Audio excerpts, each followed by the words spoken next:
welcome everyone. Today we have another new episodes and with Mr. Tom Rose. He is a very famous with his AI, with his university project, with his books. Already he become very famous in Asia Pacific, and my friend Mr. Brent Elman always support good project and good initiative. So hello Mr. Tom Rose, how are you today and what Good. new you want to share about your university projects or about your academy? Yes. Well, we've been talking about Earth Plexus for the last couple of shows, and Earth Plexus is headed towards becoming an academy. It is a way to skills train young people to shorten the gap between what they're learning in college and what they really need to know on day one once they hit whatever field of interest they're in. So we are urgently pulling together classes and experts to talk about real world advice for young students, because we recognize that there is a lag between what the universities are teaching and what is happening in the workplace, because of the immense speed and urgency of AI automation. Right now, in most colleges, there aren't a mandatory AI classes, just an introductory classes, things like this.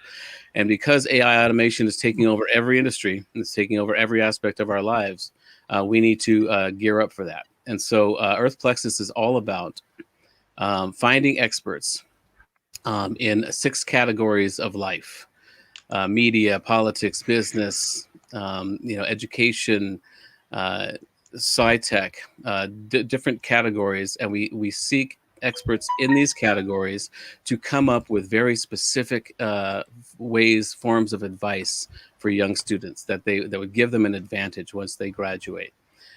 Or just young people in general, even if they're not even in school. There are certain things that we all need to be brought up to speed on. And that's what Earth Plexus is all about. It's all about enabling young people globally with this type of emergency information, with the mind to developing a whole new economy based on our human traits, as opposed to some of the mechanized, specialized tasks that the industrial age forced us into. So that's what this is all about. And so we've got some exciting announcements today for some ideas for events and partnerships that we've recently made. So. Mhm. Excellent, excellent. Mr. Brain Elman, you are also representing youth community, and previously you were in different industry, but you are joined with this TAF, with this university initiative. What your feelings? Why you join this kind of new projects and new initiative? Uh, how you become so positive about these projects, and what the great things you want to share with our audience? Sure, absolutely, Sharif. So in the past, historically speaking, I consistently kind of work in a variety of industries. In the past, I was working music and restaurant. I was working with hemp and things like that. And consistently in the past, I've always tried to kind of just bring these things together. And so it's been kind of ironic and synchronistic the way that this has all been coming together, because that's typically how I work. Is that I try to work in these different industries and then try to intermingle it all. And so Tom and I, first became connected through his series of novels, US 6, the first series of novels written for machine kind. And that's how we first originally became connected. And then I was connecting quite a bit extensively amongst the Lifeboat Foundation community. And through all of that, I became connected with TAFTS. Eric Klein, the president over there, had introduced OC Nakachi and myself. And that's how I got involved with them. It was really just stuff that kind of just hit home for me. Things that I was just passionate about. I've always been passionate about wanting to help people, and especially to try to keep their spark alive type thing. That's just how it's kind of my second nature to just kind of put myself out there. And so that's just kind of what I've been doing. And, first it started with TAFTs, of course, helping with Africa. I really saw how there's this potential with Africa, with this fourth industrial revolution, the way that they have kind of an open slate compared to here in the US and these Western nations where things are just so established. We have this establishment that really holds us back. For instance, yesterday I was on a virtual salon with the United States Transhumanist Party, and we were talking quite a bit about the FDA here in the United States and how it's caused problems for us related to, things like vaccinations. We have things like the AstraZeneca vaccine. It's been approved in places like the UK, and we've got millions of doses that are just sitting in a warehouse in Baltimore, but we're not able to use them because of these, infrastructures that we've created. And this is exactly the kind of stuff that's going to lead to places like Africa being capable of leapfrogging past us. And so it's given me a lot of hope. And because it's just, there's these technology advances that I see and I hear about, but it doesn't really take form here in the United States. But I see a different kind of trend out in different places like Africa and Southeast Asia. And so that's how I became connected over there with the TAFs community. And then things just kind of kept, coming my way. Of course, you and I became connected, Sharif, and we started kind of intermingling these communities and, interconnecting our contacts and network. And yeah, it was just a very organic, spurred growth of just, following passion. Excellent, excellent. Mr. Tom Rose, always you come up with a different positive things. TAF, AIs, Artplex academies, many interesting things you always bring in the show, and which is very much relevant, very, very relevant for our communities. So are you getting too much of energies and engage with very unique things? Yeah. It's funny. I've always been this way since I was very young. I've always been doing many things. Earth Plexus is actually started in 1983 in college, and it's come back around. We talked about that story before. Yes. And though I've always had so many fingers and so many pies, so many irons in the fire, if you will, so many pies in the fire, that I can't settle down. I have to be doing things. I have to be resourceful. I have to be productive. That's how I keep sane. But my real goal has always been to kind of combine all of these things under one umbrella. For a while, I thought maybe I could bring it all under US6, and that was the one brand. And but lately, with the recent reemergence of Earth Plexus as a concept, as an umbrella concept, once I decided to bring that back, everything started falling into place, almost like a game of Tetris. It's very strange because it was the perfect umbrella organization that I could fit TAFs into, US6, and now this new group we're working with, Brent and I are working with, called Spark, SPRQ. It's a PR firm, and it's a nonprofit organization that's dedicated to mentoring at-risk youth and human trafficking survivors and young people that have aged out of the system. And we found a very specific niche there because when young people do start to age out of these systems, they're kind of left on their own, and so they have to figure things out, and they often don't have a family core or some central group that they can refer to other than just some bureaucracy. And so that's a real problem, and it's a real issue because there's a real problem with young people falling back into issues of drug addiction or human trafficking, and they're just easy prey for these types of things. And recently, Brent and I started working with this group, and it, again, was part of this Tetris of everything falling together. As soon as I decided to bring Earth Plexus back and I started to be able to see, okay, that's where I can put TAFs, US6, OSM, all this stuff that I'm doing. And now with Spark, having a charity, having a nonprofit to spark it, to actually give it some fuel to make all of this stuff make sense. Now I know how to what the money would go for. If we're charging tickets for an event, all that money will go to help these kids directly, and it's brought everything together for me. As you know, the book US6 ultimately is about human trafficking. It's written by 6 character authors. The Us 6 is one of the versions of that title. And it's all about human trafficking, and it's all about enlightening AI systems about this crime. And it's about enlisting them into the fight against child exploitation and human trafficking.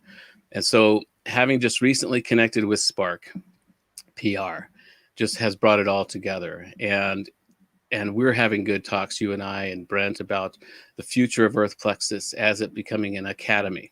There does need to be a whole new type of educational system that is, for now, it's a stopgap. It's a way to fill students in on what they don't learn in university, that they may not get through just an internship.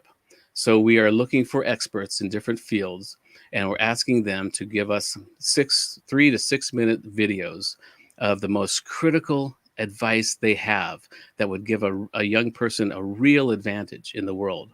If we can find an expert in media, and we have them talk for 6 minutes, we're not a very long thing. We don't want to burden these experts. We just want to extract their most important information.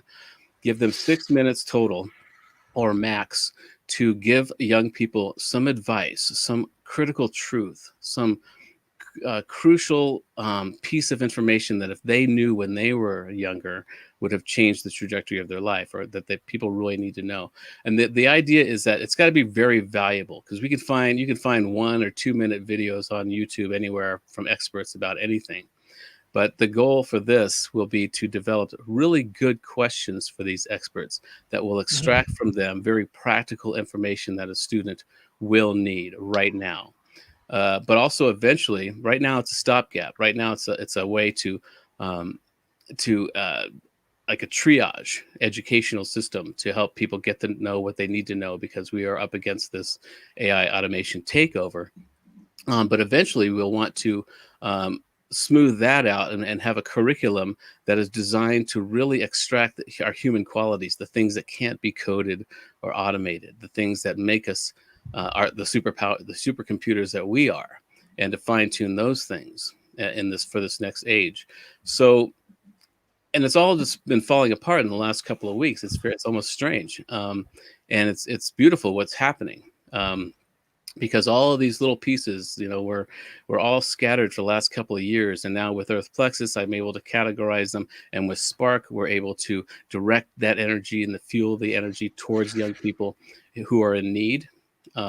So we've got TAFs, which handles skills training and educating young people in Africa right now who maybe lack resources, or don't have the ability to go through a full university, but they've got great ideas. So, and we've got Earth Plexus with Spark, which is focusing directly on at-risk youth. We've got you and what you're doing in your audience of students in Southeast Asia and globally that need really relevant information.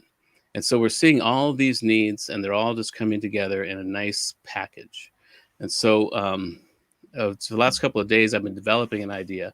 It's a fundraiser for Spark for these kids, and I'll talk a little bit more about how Spark works. But the idea is to invite experts from different categories, different fields of interest, and ask them to give us the 3 to 6 minute best advice they can think of.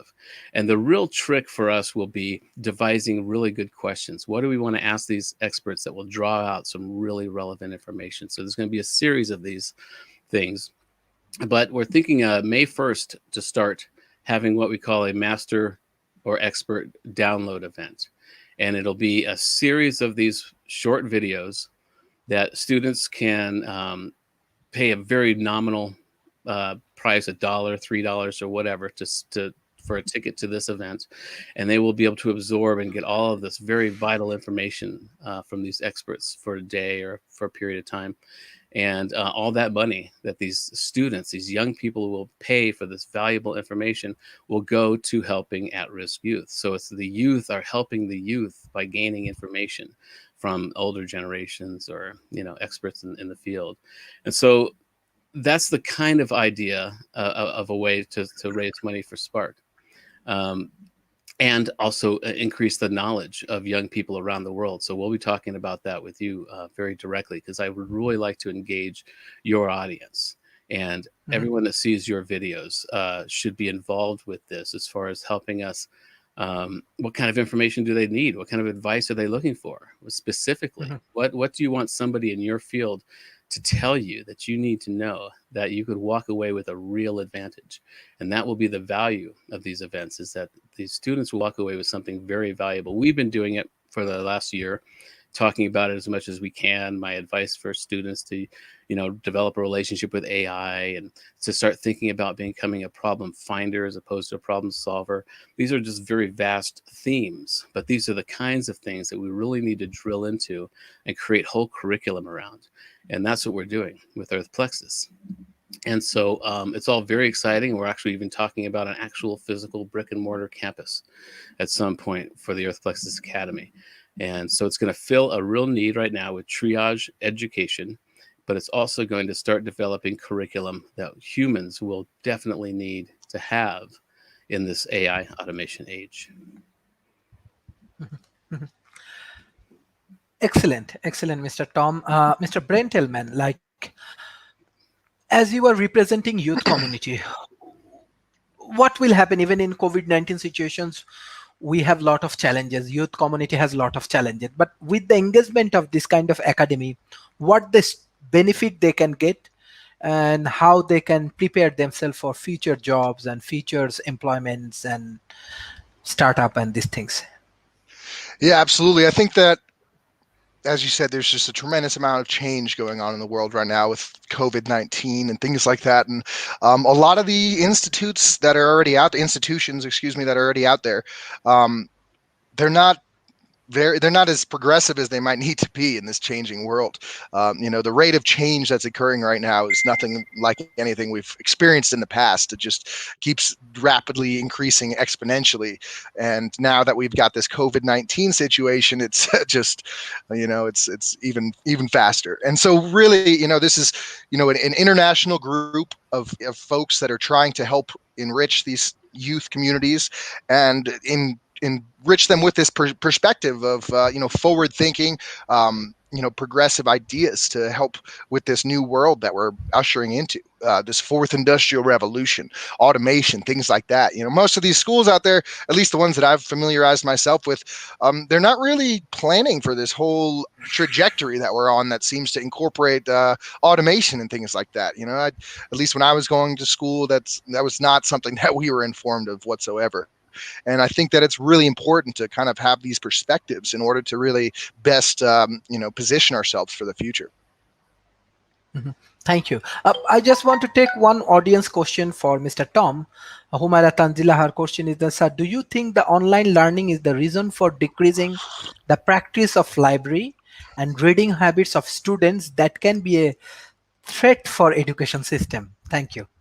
So, yeah.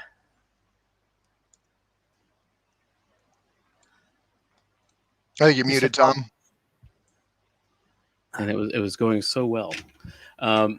No, I do think that the use of libraries and public use of these sorts of information services has dropped, obviously, because of Google, because now we can just pull in our pocket and look up whatever we need. So seems to be a dying trend. I think it should be kept around. It can change purposes at some point. Libraries can be have a whole different approach at some point as galleries of knowledge or some way to curate knowledge in general. But yeah, I think online learning and Google and all of these trends are threatening what we've known as the old paradigm way of teaching. But I think what's important to realize, it's not necessarily a bad thing. The people that complain about these things, Generation X, baby boomers who complain about young people being in their phones all day, are from a different world. We're from an analog world, and so even the social mores and the etiquette and the manners are changing, and we got to allow that to happen, just as we change things in our generation from previous generations. But what we need to realize that there's a whole new mindset that is developing, a hive mind. These young people have different definitions for things like freedom than we did, and we can't be overlaying our social mores, our customs and traditions on top of these digital natives, because it's a whole different breed of human, and we should foster it, and we should get out of the way of it, and because people are going to do what they do. You're not going to change how people behave. And if a kid's going to be we're going to give him a phone when he's 2 years old, and we're going to complain when he's 16 that he's in it all the time, that's on us. But what he's doing when he's on that phone, he or she, is communicating with vast numbers of his people, his or her people. They are being tribal. They are being a hive mind. They are gathering information. They are a node in a whole new network of consciousness that we didn't have. We had to dial phones with our fingers. We had to, do everything. We had to send letters. We had to see somebody in person in order to share information. That's all changed, and we've got to allow it to change, because it's not like we have any choice. So I think that's another point between for the Earth Plexus Academy, is to foster new classes and courses designed towards this new mindset. We've got to break away from the old paradigm, the old industrial age educational system, which geared us up to work in factories and geared us up to be part of that machine. And that worked for us for a couple of 100 years, but that's a whole new world now. And so the whole Earth Plexus concept is about enabling young people with this triage education to get them what they need to know right now to shorten this gap, because we're going to be falling into a lacuna, into a gap of time where there's going to be a lot of changes and industries that will fall away or be taken over and new ones created. And there's going to be a lot of upheaval, and we need to be prepared for that. And the best way to prepare for that is increasing our knowledge of what young people are doing and what they need to do to prepare for this. So, yeah, and so that's really what it's all about. It's about facilitating young people and realizing there's a whole new mindset, and we will lose traditional institutions, maybe libraries. We'll lose. People still love reading books. I sell more books than I do electronic books, personally, because people love that feeling, and that should remain. But we will see some major upheavals. Thank you, Mr. Brent. I think you want to add some point. Yeah, I did want to add to that. Yeah, Tom definitely did a great job answering that question, but some thoughts that arose in my mind in response to some of these comments that he was saying. The idea that we're just in this different paradigm, something that a term that I sarcastically utilize for my generation and the millennials, as well as these younger generations, the Zoomers or whatever, is I we'll refer to ourselves as Generation ADD, because we just have just so much going on. There's just this information overload is another term that people use, and so there's just so much going on. As Tom said, people are getting handed cell phones, children, babies, are growing up with cell phones or iPads and things like that. And so I think that because of this, pace, there's just so many things between my bedroom and the library where, places where I can go learn and opportunity. I just pick up my phone in the morning and there's a million different things I can do. And so I think that that's a big reason why people are, changing their habits, frequenting libraries less and less. And so I think that, as Tom was saying, it's not about figuring out how to revert things to what they once were, but it's about, being aware of these trends and working with them. And so, I just sat on my...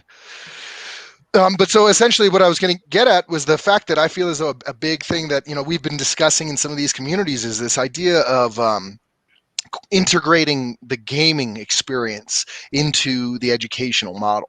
So, a lot of people are stuck in their cell phones and on social media because of these dopamine hits, these serotonin hits that they're getting, the likes, and it's causing these brain reactions. It's similar to gambling and things like that. It's addictive.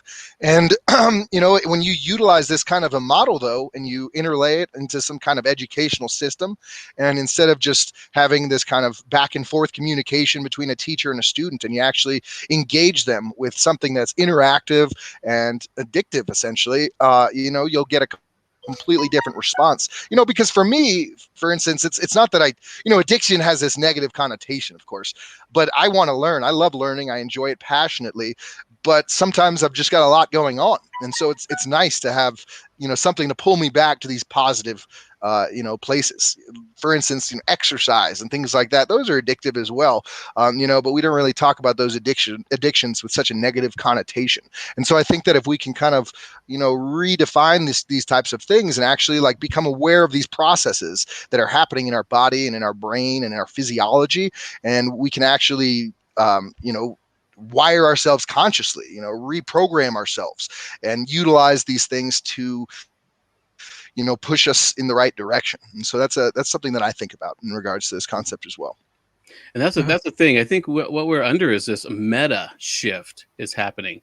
It's like even the stuff you're interested in learning, whatever you're interested in, you can go into it. But at some point, it's going to become almost a hobby because AI automation can answer and handle all of those things we're interested in. If you're interested in some strange battle of the Civil War in this particular area, you don't need to now become a researcher and go look at it. You could probably find that, and in a very near future, you'll be able to download everything you need to know. So what's happening is we need to figure out what we're going to be doing with ourselves. What are we teaching ourselves? Even if we eventually at some point get brain implants, or we can download information and even muscle memory for whatever it is we need. That's what we're talking about. Is we need to focus on what we will be doing, since everything we were spending our time in school doing learning, we could probably download now in a matter of nanoseconds in the near future.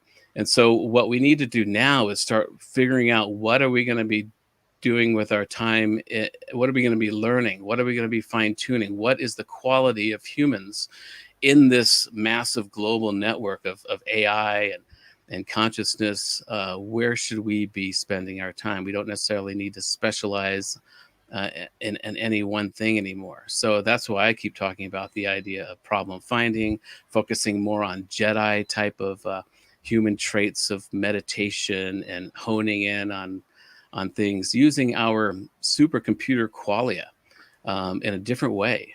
We haven't been doing that, and we're I talk a lot about how people are protesting because they're going to lose their assembly line jobs, and because they don't know how to spend their time any other way other than doing one repetitive thing. That's not going to be a thing anymore. And we just don't have the wherewithal or the understanding of how to prepare for this black swan moment that we're up against, because we do have very specific qualities that have been drummed out of us through the educational system. And since we were kids, we come into the world with a very specific executable task, I think. And but that gets redirected and changed and smoothed over.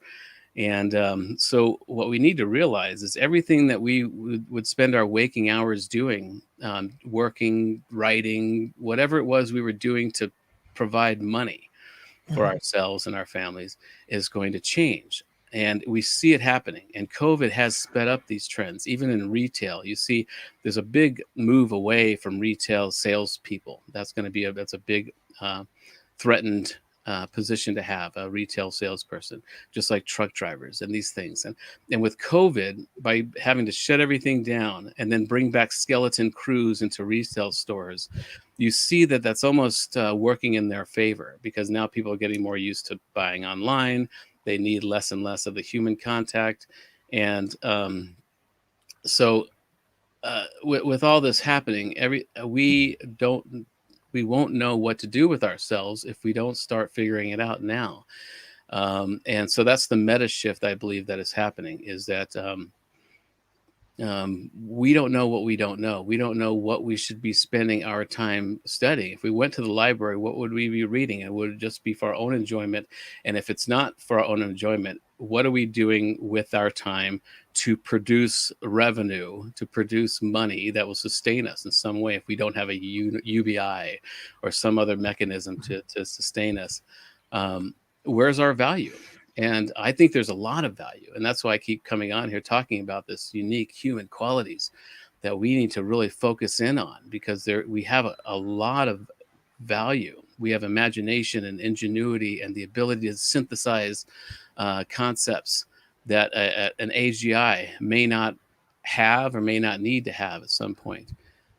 So those are the kinds of things, the more holistic approach to thinking and to problem finding that we really need to start focusing on, because that's where the real value is going to be in this global AI ecosystem, I think. Oh, yes, yes. One and another point I just want to know: there are many youth. They are very energetic. They are positive.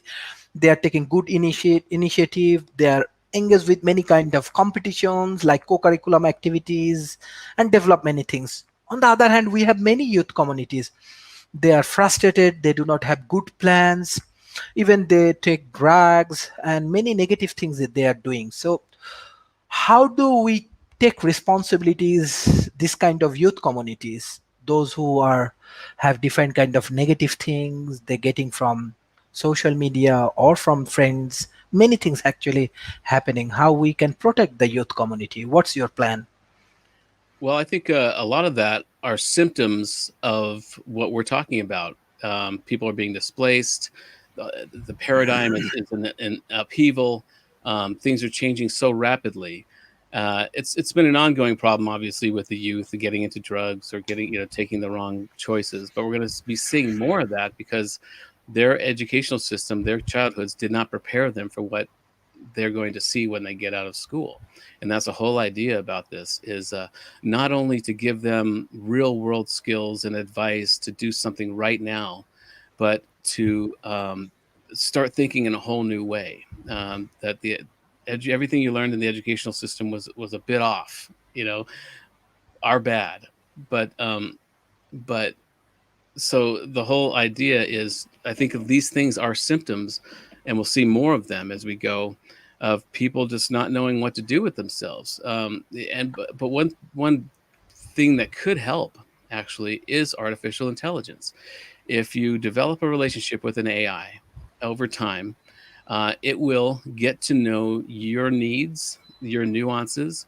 It will be able to identify your core capacities, the things that make you tick. And we need to do this as soon as we can in the educational system. If we had an AI companion from first grade on that would start learning what our core competencies are, that would start picking up on what our innate skills are, instead of forcing us to do math classes or history classes or English classes or things that our brain struggles with, because those things can be downloaded.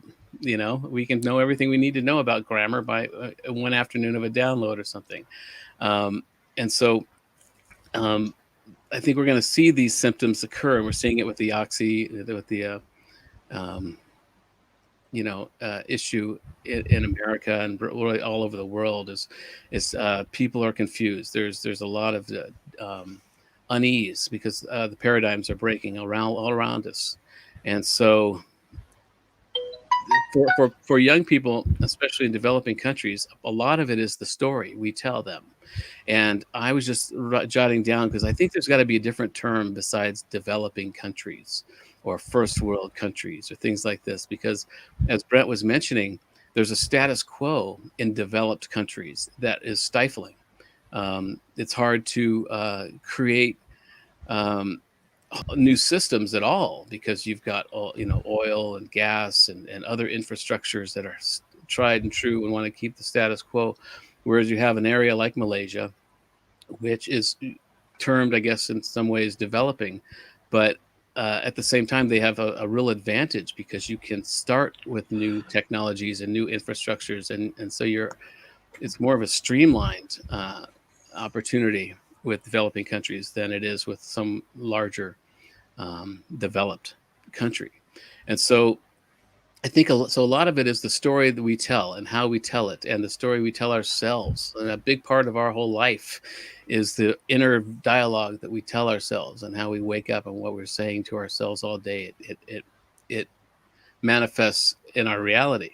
And so instead of telling young people in developed countries or in areas that are not as first world as in America is, instead of telling them they're a developing country or that they're working towards something, we've got to focus on the real value, intrinsic value that is there at the moment. And we've talked about this too, in that it's about understanding the value of your culture and where you're from and how interesting that is to other areas.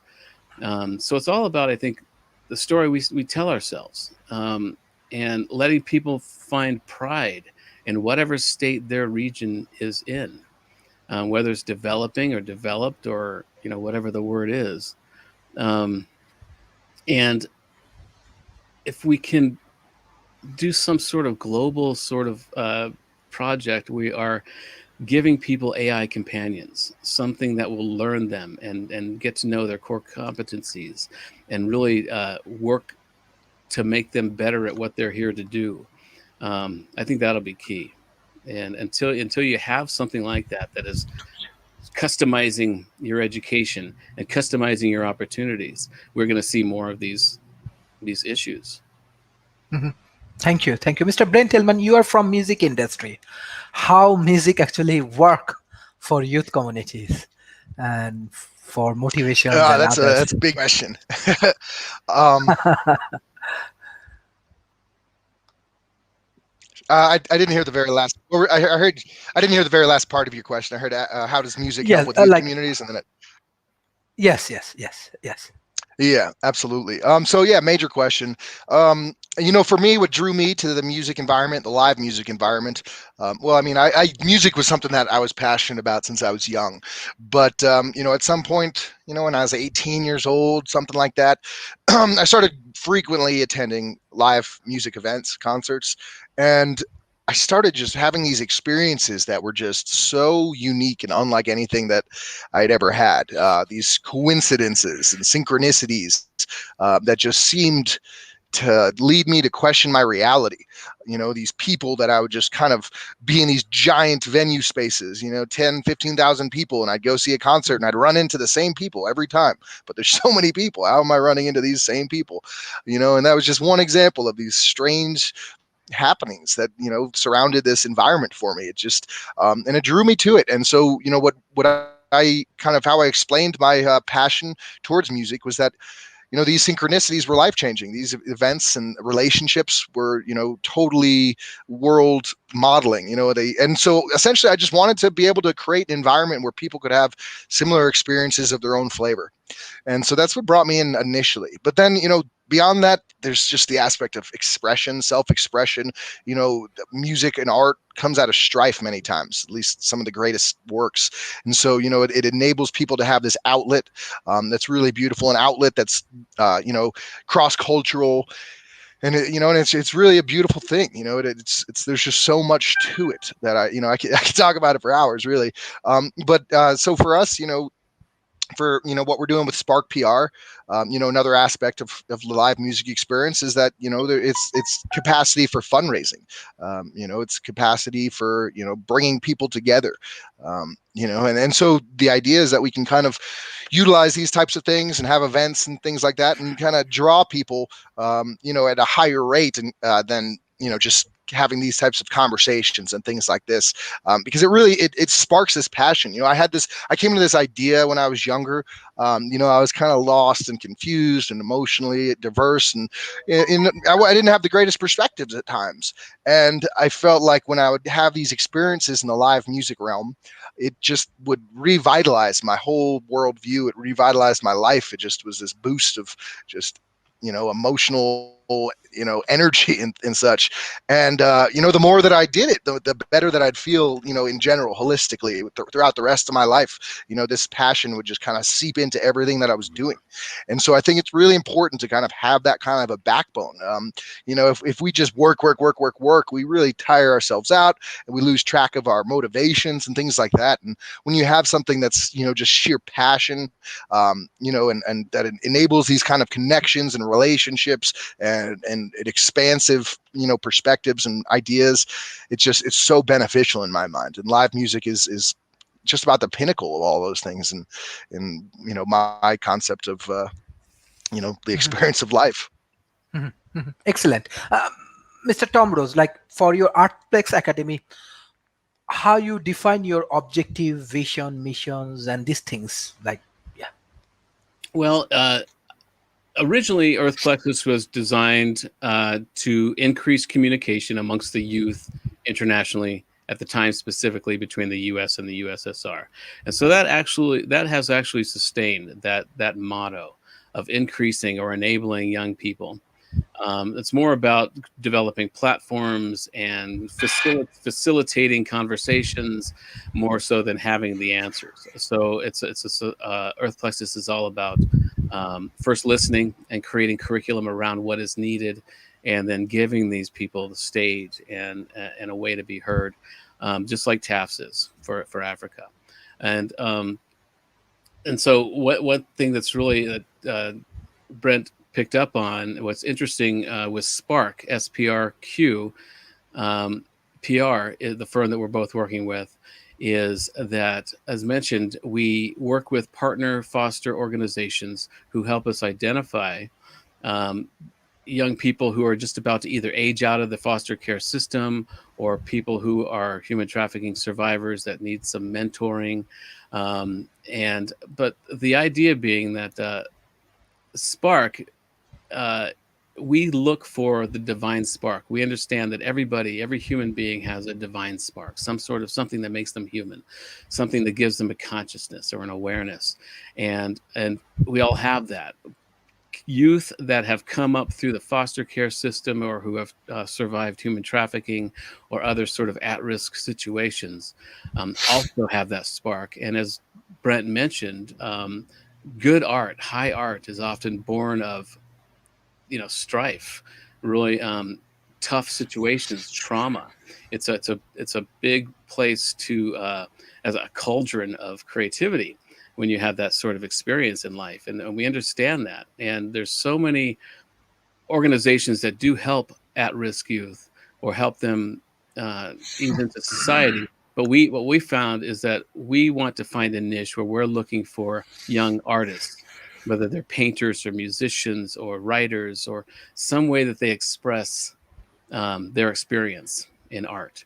And we become their PR service. We'll identify them, we'll bring them in, we'll put them through a period of time of guidance and having to meet certain benchmarks. Then we can actually employ them as a Spark street team, where they are fundraising out in public, but they're also developing their story in an elevator pitch. In a very short way, they'll need to develop their story, what brought them there, what they went through, what their art is, and what they're working on.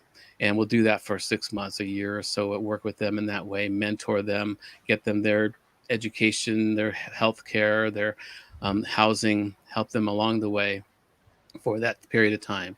And while they're working for us and developing their story in fundraising, that we'll also be co-producing a piece of work by them, whether it's a song or a set of songs or a painting, whatever it is, a poem, and a series of works that we will then showcase, that they will showcase at a Spark event, which will either be semi-annual or annual. We're still working this out.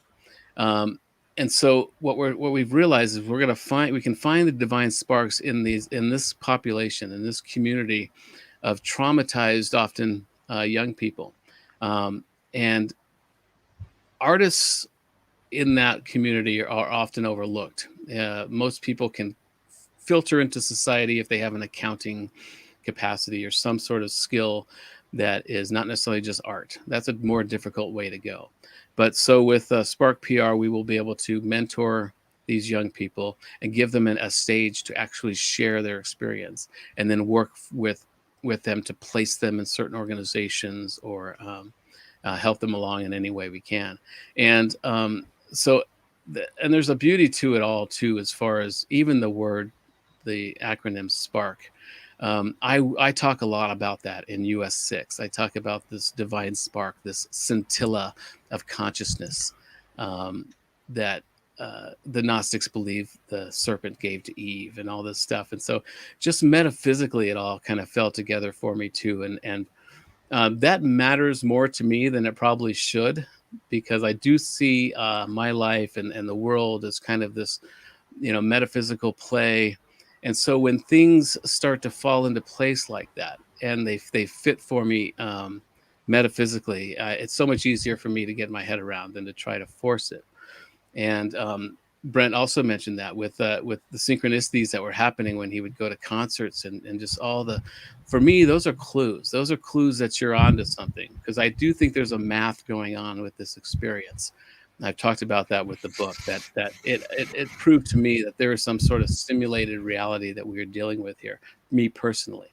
And that was brought out in US 6. And I believe that when I've had a lot of very, very strange, poignant, overwhelming synchronicities with numbers for the last few weeks, that I've just taken to mean just old hat. It's 848. That's one of them. So for me, that's a sign that, yeah, you're in track. You're circling the drain here. There's some coalescence of energies and ideas that are coming together that you can play out. And so there's a lot of that's been happening for me since the beginning of the year. How things are just falling together like a game of Tetris. It's amazing. And yeah. Mhm. Thank you, Mr. Brentelman. Transhumanist, even this Artplex universities, you are focusing on modern science, engineering, and technology. So, how do you want to share your experience from USA with different kind of developing nation students? That what the modern science and engineering or modern skills students should learn, and they will get some courses from Artplex Academy. Yeah, it's a great question. So something that I've kind of taken a lot of notice to is the fact that in the past, typically people kind of look up to these institutions that already exist for guidance. That, you know, we kind of look at what these thought leaders are doing, and what, you know, these people that are, you know, in charge of these different aspects of corporation and things of that nature, and we try to follow in suit.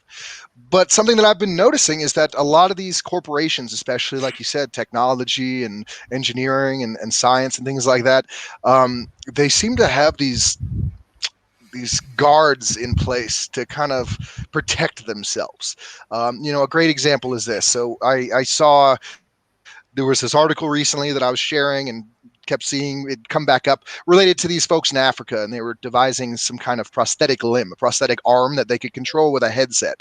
And, you know, sharing this information, I suddenly was finding all these responses from people that were, you know, engineers and programmers that were here in the United States, that are calling it a hoax and saying, oh, no way, no way.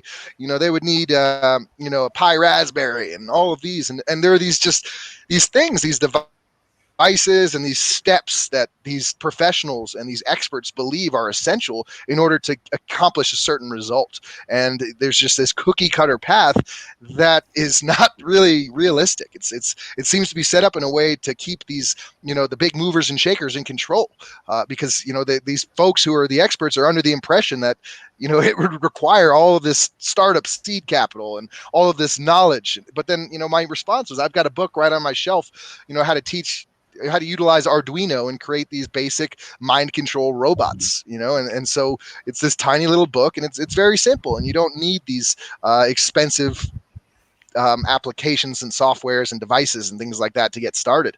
And so I think that kind of, you know, going about this path in this, you know, with a balanced proportion of self-seeking and, you know, learning from those who have already been on the path is really important, because I think, you know, something that I am really big on is this idea of what's called the 10th man principle. And the 10th man principle is a concept related to controlled dissident. So the idea that you would have a group of people discussing a concept, and when everybody agrees on the concept, it's dead in the water, more or less. It doesn't grow any further. But if you have 10 people discussing a concept, and one of those people is trying to play this devil's advocate and to try to poke holes in, you know, this idea, it keeps it growing and it keeps it building. And so I think that it's really important to kind of foster that type of perspective into, you know, who we are. You know, Tom's talked about it plenty of times, that one of these human traits traits that are so powerful is this ability to identify problems. And I think that that's really important. And I think that, you know, these major infrastructures that exist try to tell us that they have it all figured out. You know, they try to, you know, keep our blindfold on and, you know, put us in this line and lead us to what they're doing. When in reality, you know, there's lots of ways, there's more than one way to skin a cat, kind of thing. And, you know, I think that it's really important for us to, you know, keep our ears open and our eyes open and see what's going on, and not, you know, not ignore these major strides that these major players are, you know, putting forth, but to be aware of the fact that, you know, there may be other ways to do some of these things. You know, there's more than one path, and I think that, you know, for me, in my opinion, in my life, I've come to find that people that are trying to tell me that this is the one path, those people are, you know, full of, you know, whatever you want to call it. And I think that it's really important to take heed to that perspective and to be aware of the fact that nobody has all the answers, and anyone that claims to is probably pulling your leg at the very least. So I think that that's important. Thank you. Mr. Tom Rose, like, I love to learn more because you are developing your course. Like, what will be your syllabus, your curriculums, or course durations? Yes. Well, a lot of that will be determined by the body of people in it, because we will have a ranking system where people can vote on what types of things they want to know. But in general, it will be about breaking down all of these paradigms. And one thing that's going to be key to all of our curriculum is the interloper rule. And that's what Brent just touched on, because like he was saying, that with the African prosthetic group, and then the people who are stayed and in the status quo, trying to kill that idea because they have their own way of doing things, and you know, you can't take it seriously. But the interloper rule allows somebody from a whole different discipline to come in and weigh in on a solution that you're working on, or a problem that you're working on, from a whole different discipline, without any of those constraints, without any of the traditions or the, you know, the customary way that things are done. If you don't have any of those, you can get a lot more ideas, because I think a lot of these educational groups, these academics that Brent refers to, that want to kind of kill all these ideas, we're seeing those challenged all the way. I think those are because this is what they were taught, and this is what they were learned, and they've conformed to this idea. But all over the world, we're seeing things that are just breaking down all of these tried and true assumptions. You know, the ruins that are found in Turkey recently that show that, you know, life was around 10,000 years before we thought they were. You can't deny some of this evidence, and we're seeing that with like that example in Africa, where people have great ideas, the workarounds, and they can produce all this stuff, and they, you know, they don't have the constraints that a tried and true system or industry has. And that's what we're up against. That's what the real challenge is going to be, is everything is up and changing. Everything is in upheaval. But there are those people who are still stuck in the old paradigm and think, no, this is how it works. Sure, AI automation, we survived the industrial age. It's just another age. But no, it's not. It's a completely different thing here, because we're talking about a system and a mind that can take over everything that we've built as an economy. And so what are we going to do with ourselves? But there are people who put their heads in the sand and say, no, this can't be done, and we're going to stick to the old ways, and you've got to have, you know, this sort of background in order to make things work. But that's not the case, and those who believe that will fall away. But we need to adapt. It's all about adaptation right now, and the first line of adaptation is listening to where the threat is coming from. Listening to young people. I don't have any idea how their mind works, and I need to understand that and facilitate that. And so that's why the interloper rule is going to be a very key component to anything Earth Plexus does. Whatever silo you're in, whatever college you're studying, whatever field of interest you have, you will be required to weigh in on a discipline that you have no connection with, from your point of view, without those constraints, and somebody will be able to come into your silo and give you an idea of what might work. And because that's really the best way to go about it. And sometimes the less you know about the problem and its history and the tradition of the problem, the more solutions will come. The out of the box thinking, you know. Um, so that's going to be a very key thing, because that's really going to prick at one of our innate qualities of being human. It is to see things in a holistic way. And right now we've specialized. We've become that one person on the assembly line that does that one thing, and our minds are looking for that too. We need to, because there's so much over stimulus and information, we need to find the one thing. You know, fewer decisions are often better. It's like you spend an hour scrolling through the best movies on Netflix, and then you run out of time to watch any. You know, sometimes it's better to have fewer decisions to make. um, and one way, but we need to actually expand our ability to take in all information. You don't have to watch all the movies, but you should know what part of that directory where the bad ones are. You know, there's just a holistic way of approaching things that we have a real value in our minds to do. And so that will be a really important part of the curriculum of Earth Plexus. It will be about holistic thinking. It'll be about problem finding. It'll be about developing a relationship with AI, um, using AI to enhance and augment yourself and your capacities. And yeah, and it's just really going to be a whole meta shift of how we approach education and economy and just how we think. Thank you. Mr. Brentelman, thank you. Today's discussions, we get a lot of informations about art plagues and the vision, mission, coursework, and many more things. I directly want to go for the concluding remarks. How do you want to add concluding remarks, and what your advice for the youth community in COVID-19 situation? So Mr. far as the Brent. concluding remarks go, yeah, absolutely. We talk about it with Spark PR, the idea of keeping the divine spark alive. And I think that, maintaining that perspective is really important, especially right now during this time period where there's just so much sorrow and there's just so much despair in the world. No matter, where you live and what status you have, there's just everybody's experiencing just heartbreak. And so I think that, striving to identify and pursue our passions is essential in this moment. I think that it's always important, but I think that it's absolutely essential right now, because I think that, my personal perspectives on the universe and reality is I feel as though there's something innate, this non-physical thing that we can tap into that allows us to work with the universe in a way where it kind of bends to our will. There's the Church of the Subgenius. They ironically talk about this concept of slack and attaining slack to be able to, manifest your destiny.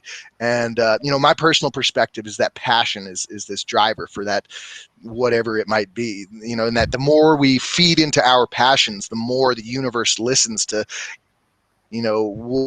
what our needs are and what we're trying to do, and the more it kind of provides. And so I think that dying and pursuing these passions is absolutely essential in this moment in time. Thank you. Mr. Tom Rose, always you come up with a very good idea, very good thoughts, and very good process for the youth community. What your advice for the youth community, as well as what is your concluding remarks for today? Yeah. Well, again, thanks for doing this and letting us work out these details, and to announce Spark and our relationship with that PR firm. But I think any chance I get, I think one thing we'll be doing with these events is we'll be asking experts for the most critical information that they have to really give students an advantage, and to do it briefly. And so there'll be real value there, but there will also need to find out from your audience and anybody, what is it they want to know? What fields are they interested in specifically? Where should we find experts? And so we'll need to come up with a series of really good questions to ask these experts to pull this information out of. And so that's going to be the real trick. But I always, whenever I have the opportunity to give advice to any young person, to anybody, even an old person at this point, is to ask yourself what I call the bliss question. It's what skill, talent, or area of knowledge do you have that you wish more people recognized? And the reason you wish more people recognized it is because it's your real passion. Maybe you were directed to becoming an accountant or some other type of job, but you wish more people understood what a good painter you were, or what a good public speaker you were, or whatever it is that you do, whatever your passion is. And you wish more people would recognize it because it has been subdued. It has been kind of canceled out through the educational system, through parents, or whatever it is. We tend to ignore these innate traits that we have. And so the real question that we should all be asking ourselves to prepare for this next economy is, what skill, talent, or area of knowledge do we have that we wish more people recognize? And give yourself some time to answer that honestly. And when you come up with that answer, that's where you should be focusing, and that's where your passion is, and that's where you should be looking for platforms to monetize it. And that's the kind of question that can be answered by classes taken by Earth Plexus. And that's the first thing that we will ask all students, is to answer that question, because without the answer to that question, you don't really know where to go. And so that's my closing remark, is to ask yourself that question. I think there's a treasure trove of information in that answer. Excellent, Mr. Tom Rose and Mr. Brent Elmans. Always you support World Talent Economy Forums. So hopefully this Artplex Academy will be the next academy for Futuristics Academy, and all of the youth community get a lot of knowledge and skills, and they can develop themselves through this process. So I request all of the youth community, the school, the college, the university, those who engage with World Talent Economy Forums, they can join this Artplex Academy, and through this process they can learn the world-class knowledge, the world-class skills they can gain, and they can develop themselves in a different way. So thank you for taking this a very good initiative. Hopefully World Talent Economy Forums work with this this academy, and we can bring more youth communities, and we can develop their skills, and it will be next generation academy. Thank you, Mr. Tom, and thank you, Mr. Brett Elman. Thank you. Thank you. Bye-bye. Cheers.